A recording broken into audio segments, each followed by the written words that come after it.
तो भाई backlash premium live event ख़त्म हो चुका है और नई ब्लड लाइन भी आ गई है और बहुत कुछ हुआ बैकलैश के अंदर। सारी बातें करेंगे, आपको कुछ नहीं करना है, बस इस वीडियो को देखना आपको लास्ट तक। तो देर किस बात की, स्टार्ट करते हैं बैकलैश का review by WWE wrestling news. तो भाई स्वागत है आपका आज के इस वीडियो में। स्टार्ट करते हैं बैकलैश के बारे में और डब्ल्यूडब्ल्यूई स्टार्ट ही कर देती है Randy Orton and Kevin Owens versus Solo Sikoa and Tama Tonga वाले मैच से। और रैंडी ऑर्टन अपना एंट्रेंस करते हैं। भाई फ्रांस का क्या तगड़ा क्राउड था, मतलब रैंडी ऑर्टन का गाना गा रहा था, पूरा थीम सॉन्ग गा दिया उन्होंने और पूरा मस्त वाइब चल रही थी। और फिर सोलो सिकोआ और ये सब आते हैं और भाई मैच शुरू होने से पहले ही लड़ लिए।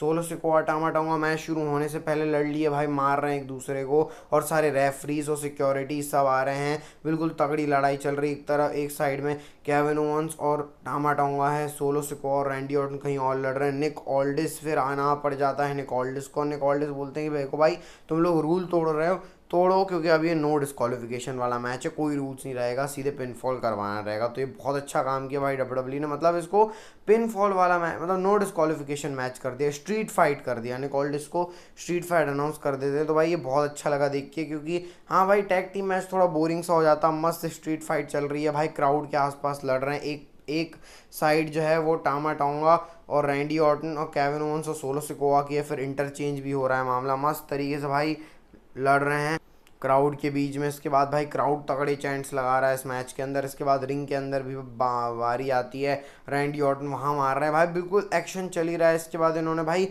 कुछ छोड़ा ही नहीं। इसके बाद आते हैं स्टील कैन से इन्होंने मारा, पूरा पिचका दिया भाई, कैंडो स्टिक से बजा रहे हैं Solo Sikoa, Kevin Owens, Randy Orton. इसके बाद फिर 2 टेबल लाते हैं भाई और केविन ओवंस टामा टोंगा के ऊपर टेबल चिपका देते हैं। टामा टोंगा के ऊपर टेबल चिपका दिया भाई केविन ओवंस ने और साथ साथ में ही उन्होंने आपको क्या लग रहा है फिर रैंडी ऑर्टन ने सोलो सिकोआ के ऊपर टेबल चिपका दिया होगा? नहीं भाई, सोलो सिकोआ ने रैंडी ऑर्टन के ऊपर टेबल चिपका दिया। रैंडी ऑर्टन थोड़े टाइम के लिए गए, बचते हैं केविन ओवंस और सोलो सिकोआ, वो लड़ रहे हैं। टामा टोंगा ने आके इंटरप्ट कर दिया। अब यहाँ से मैच का अगला चीज़ शुरू होता है। ब्लड लाइन ने पूरा इस मैच में कंट्रोल लिया, केविन ओवंस को अच्छा बजाया। टामा टोंगा और सोलो सिकोआ ने कैंडो स्टिक का यूज़ करके मार रहे हैं केविन ओवंस को, स्टील स्टेप से मार रहे हैं। टामा टोंगा फ्रस्ट्रेटेड होकर मार रहे हैं केविन ओवंस को। पूरा पूरा तरीके से ब्लड लाइन बोलते हैं ना, मतलब ब्लड लाइन का जो आदत है कि इस मैच की जो पेस है उसको स्लो कर देना, तगड़े तरीके से अपना वही साइन वाइन करके मार रहे हैं। टेबल पे केविन ओवंस को पटक दिया है सोलो सिकोआ ने, पूरा बर्बाद कर दिया केविन ओवंस का मामला। फिर जाके रैंडी ऑर्टन आते हैं, जब चीयर शॉट लेने आते हैं टामा टोंगा, रैंडी ऑर्टन ने आके अपना विंटेज ऑर्टन लगाया, उसके बाद आरक्यू मारा। उसके बाद फिर भाई सोलो सिकोआ को भी आरक्यू जड़ दिया रैंडी ऑर्टन ने। अब थोड़ा ऐसा लगता है मैच के अंदर कि चल रहा है मामला, रैंडी ऑर्टन और अपने सोलस को वहाँ ढेर होते हैं। अब यहाँ बचते हैं केविन ओवंस और टामा टोंगा। केविन ओवंस एक चेयर मार रहे हैं और चेयर का पूरा टावर खड़ा कर रहे हैं टामा टोंगा कि चलो भाई, सॉरी केविन ओवंस कि अब मैं इस बंदे को फोड़ूंगा।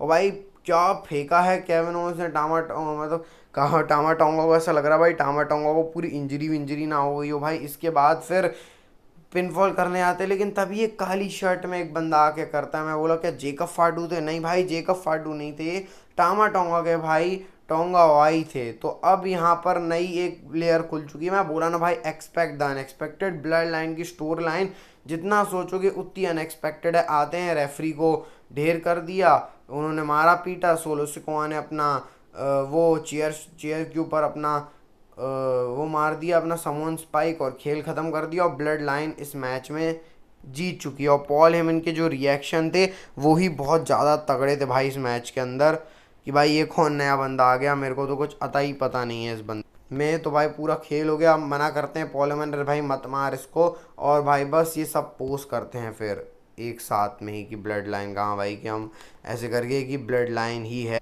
जो है। तो ऐसे करके होता भाई, बहुत खतरनाक ये मैच था। और ब्लड लाइन की स्टोर लाइन बहुत तगड़ी होने वाली, सोलो सिकोआ की जो ब्लड लाइन आ गई है। इसके बाद स्टार्ट होता है विमेंस का चैंपियनशिप का मैच, बेली नियोमी वर्सेस स्टिफनी स्ट्रैटन। और भाई इस मैच के अंदर भी क्राउड बहुत तगड़े में था, मतलब सारे मैच के अंदर क्राउड बहुत तगड़ा था फ्रांस का।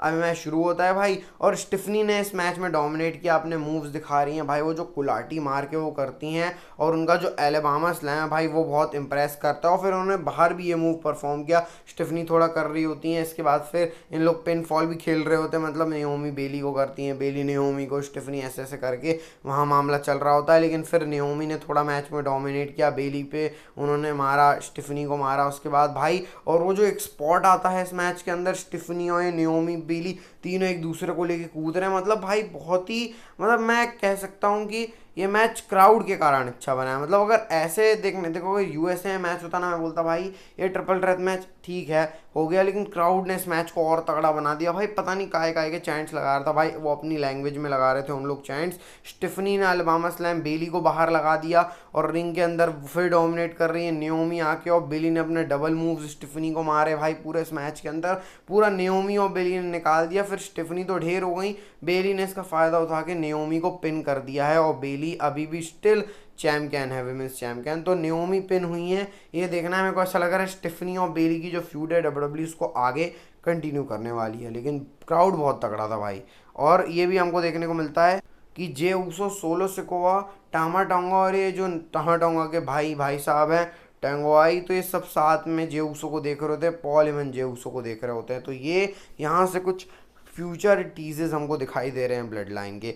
अब आता है जे ऊसो और डीएम प्रीस्ट का मैच भाई। जे ऊसो क्राउड के पास से एंट्री करते हैं, पूरा क्राउड क्या हीट के चैंट कर रहा था, मतलब ये पूरे बैकलैश का सबसे तगड़ा पॉप इस मैच में मिला भाई। जे ऊसो पूरे मस्त तरीके से आते हैं, जे ऊसो और डेम प्रीस्ट का मैच स्टार्ट होता है भाई। इस मैच के अंदर भी क्राउड क्या एनर्जेटिक था, मतलब भाई लग ही नहीं रहा था ऐसे ऐसे बैकलैश आगे जा रहा था, क्राउड की एनर्जी लेवल और बढ़ रहा था भाई। डेम प्रीस्ट सबसे पहले जे ऊसो हीट करने के लिए बोलते हैं, डेम प्रीस्ट को परेशान करने के लिए, डेम प्रीस्ट को गुस्सा आ जाता है भाई, फिर डेम प्रीस्ट जे ऊसो को मार रहे होते हैं वहाँ पे। और इस मैच के अंदर भाई क्या चला है मामला हीट और नो हीट का, क्योंकि जिमी ऊसो तो है नहीं, मतलब डेम प्रीस्ट को नो हीट के चैंट्स मिल रहे थे और जे ऊसो को हीट के चैंट मिल रहे थे। सुपर किक मार रहे हैं, पंचेस मार रहे हैं, पंचेस एक्सचेंज कर रहे हैं इस मैच के अंदर, पूरा जोर लगा रहे थे डेम प्रीस्ट भाई। जे ऊसो साथ में, मतलब कुछ भी कर लें इस मैच के अंदर, टाइटल चेंज नहीं होना चाहिए। जे ऊसो ने अपना स्पीयर वगैरह मारा, उससे डेम प्रीस्ट ने किकआउट कर लिया। इसके बाद जेडी मैकडोना आते हैं मदद करने भाई, उसमें कांड हो गया, मतलब डेम प्रीस्ट डिस्ट्रैक्ट हो गया। अरे भाई डेम प्रीस्ट डिस्ट्रैक्ट हो गया, जेडी मैकडोना बोलते क्या कर रहा है भाई, उसको अटैक कर, जेडी मैकडोना पड़ जाते हैं। फिर उसके बाद जे ऊसो फाइट बैक करने की कोशिश करते हैं, वहाँ पर उनको पिनफॉल नहीं मिलता। फिर उसके बाद फिन बैलर की तरफ से अटैक हो जाता है, इसका भी डेम प्रीस्ट ने फ़ायदा उठाया, वहाँ से पिनफॉल नहीं मिल जाता है। डेम प्रीस्ट फिर फ्रस्ट्रेट हो जाते हैं भाई, फिर ऑल आउट जाते हैं दोनों सुपरस्टार इस मैच के अंदर, सुपर किक पे सुपर किक, सुपर किक पे सुपर किक मारते हैं। फिर जेडी मैकडोना ने बहुत इंपॉर्टेंट काम किया इस मैच के अंदर, जब जे ऊसो ने स्प्लैश मार दिया था, स्पीयर पड़ चुका था, डेम प्रीस्ट को स्प्लैश पड़ चुका था, हारना तय था डेम प्रीस्ट का हारना तय था। तभी जेडी मैकडोना ने पैर लगा दिया भाई डेम प्रीस्ट का, उससे वो बच गए। बाकी फिर डेम प्रीस्ट इस मैच में जीत गया। अब उसके बाद JD McDonagh Finn Balor attack करने जाते हैं, उल्टा अटैक कर दिया भाई। डेम प्रीस्ट धक्का मार रहे हैं फिन बैलर जेडी मैकडोना को, ताव मार रहे हैं, और जो बैलर हैं वो मतलब जेडी मैकडोना के कारण रुके हुए। तो यहाँ से तो देखकर लग रहा है भाई जजमेंट डे का तो खात्मा होना ही है, कुछ टाइम की और बात है। डेम प्रीस्ट का बेफेस टर्न और जजमेंट डे का काम तमाम बस कुछ ही टाइम में हो जाएगा, क्योंकि डेम प्रीस्ट को गुरूर आ गया है। इसके बाद आता है tag team match, Jade Cargill and Bianca Blair versus Kabuki warriors के बीच में। इसमें भी क्राउड का आपको लग रहा होगा रिएक्शन नहीं था, अरे बहुत तगड़ा रिएक्शन था। जेड कारगिल बियांका ब्लेयर की स्ट्रेंथ ही बहुत ज़्यादा तगड़ी है, काबुकी वॉरियर्स के टैग टीम मूव्स हमको बहुत तगड़े देखने को मिले, किक पे किक मार रहे हैं, मतलब बियांका ब्लेयर और जेड कारगिल को एक समय पे परेशान कर दिया था इन लोगों ने। फिर जो भाई इन्होंने मतलब जेड कारगिल की बैंड बजा दी है बीच में, बियांका ब्लेयर की बैंड बजाई, इसके बाद फिर कम बैक करने की कोशिश करती हैं जेड कारगिल बियांका ब्लेयर। फिर जेड कारगिल बियांका ब्लेयर को उठा के जो मूव्स लगा रही थी भाई बहुत तगड़ा, मतलब जेड कारगिल को देखकर ऐसा लग रहा है भाई ये क्या ही सुपरस्टार है, मतलब कौन से प्लेनेट से आई हैं जेड कारगिल। इसके बाद भाई जीत जाते हैं इन लोग एट दी एंड में अपना फिनिशर लगाकर, ये वो जो EST बियांका ब्लेयर लगाती हैं वो कायरी जेन के ऊपर लगा देती हैं आस्का को, तो ऐसे मैच जीत जाते हैं भाई लोग, अच्छी बात है। एक टाइटल चेंज तो हुआ बैकलैश में। अब बात करते हैं शो का main event, AJ Styles versus Cody Rhodes का मैच, जो कि सबसे बड़ा मैच था बैकलैश का। और इसमें तो क्राउड ऑल आउट चला गया था भाई, गाने गा रहा था, पता नहीं क्या क्या बोल रहा था फ्रांस में, लेकिन बहुत तगड़ा मज़ा आ रहा था इस मैच को देखने में। और एक क्लासिक रेसलिंग मैच था, मतलब अगर ये मैच आपको पसंद नहीं आया है तो फिर आपका फ्लेवर क्लासिक रेसलिंग की तरफ नहीं है, बहुत अच्छा मैच था। एजे स्टाइल्स कोडी रोड स्टार्ट कर रहे हैं अपना वही उसमें कि भाई भड़ास में स्टार्ट कर रहे हैं, मोमेंटम किसी को मिल नहीं रहा है, कोशिश दोनों कर रहे हैं। कोडी रोड्स ने अपना वही वो स्टारडस्ट वाली वाइब दी, और जो थप्पड़ मारा था ना एजे स्टाइल्स ने उसका भी बदला ले लिया कोडी रोड्स ने। भाई कोडी रोड्स हमेशा स्मैकडाउन में पप्पू बना रहता है, और पता नहीं पीएलई इन सब में कोडी रोड्स को पता नहीं कौन सा बदला ले लेता है हर चीज़ का। उसके बाद फिर ये मैच चलता है, एजे स्टाइल्स डोमिनेट करते हैं, कोडी रोड्स डोमिनेट करते हैं इस मैच के अंदर, सुप्लेक्स लगा रहे हैं, मतलब क्लासिक रेसलिंग मूव्स लगा रहे हैं दोनों सुपरस्टार्स एक दूसरे को पूरी लिमिट तक टेस्ट करने के लिए। और भाई एजे स्टाइल्स इस एज के अंदर ऐसा काम कर पा रहे हैं भाई, वो बहुत तगड़ी चीज़ है।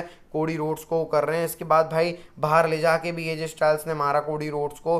फिर वो जो रिवर्सल भी चल रहे थे, मतलब मूव्स भी रिवर्स कर रहे थे एक दूसरे के भाई, और फिर टेबल में भी पटक दिया कोडी रोड्स ने एजे स्टाइल्स को। उसके बाद भी एजे स्टाइल्स हार नहीं मान रहे हैं, 450 स्प्लैश भी मारा, उसमें किक आउट। उसके बाद कोडी रोड्स कोडी कटर मार रहे हैं, डिजास्टर किक मार रहे हैं, क्रॉस रोड्स लगाने का ट्राई कर रहे हैं, लेकिन एजे स्टाइल्स हमेशा रिवर्स कर दे रहे हैं क्रॉस रोड्स।